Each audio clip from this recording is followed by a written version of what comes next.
Hi friends, forgive how I look and sound. I am recovering from COVID, so I thought I'd tell you a little bit of an old, if not seasonally appropriate, story.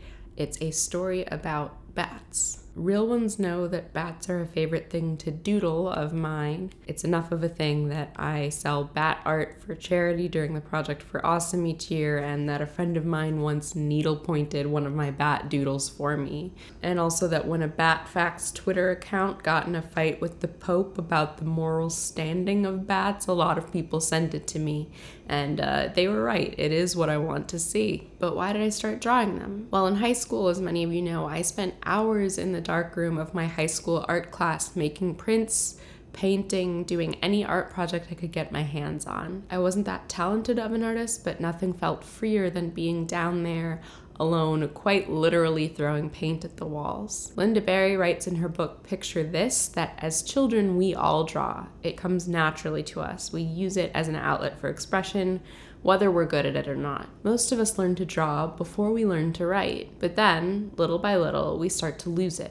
Some people drop off after elementary school when they learn that they're not good at it. Others after high school art class when it's time to choose something more practical. Ask an adult to draw and they become timid and cautious, embarrassed of what people might think of them. We forget how to use drawing as expression. We get stuck. I've gone through many waves since being in that dark room. Certainly think that I'm in one now, where making things doesn't come easily.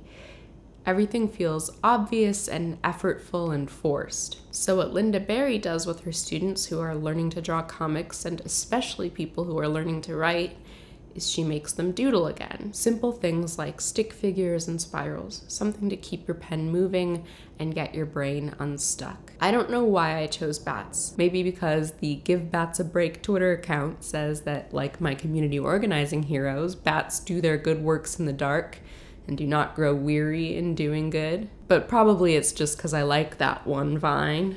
But once I started drawing them, they got my pen flying again, filling up the margins of my notebooks, flapping directionlessly across every page. When I don't know where to start, I start with bat doodles. They chase off the stillness and the blankness, and they make me a way out of no way. I quit drawing because no matter how much time I spent on it, I wasn't getting better. But let me tell you, the bats have not gotten any better either in all these years. They look clumsy and terrible and charming as they always do, but the purpose of bats isn't for them to look good.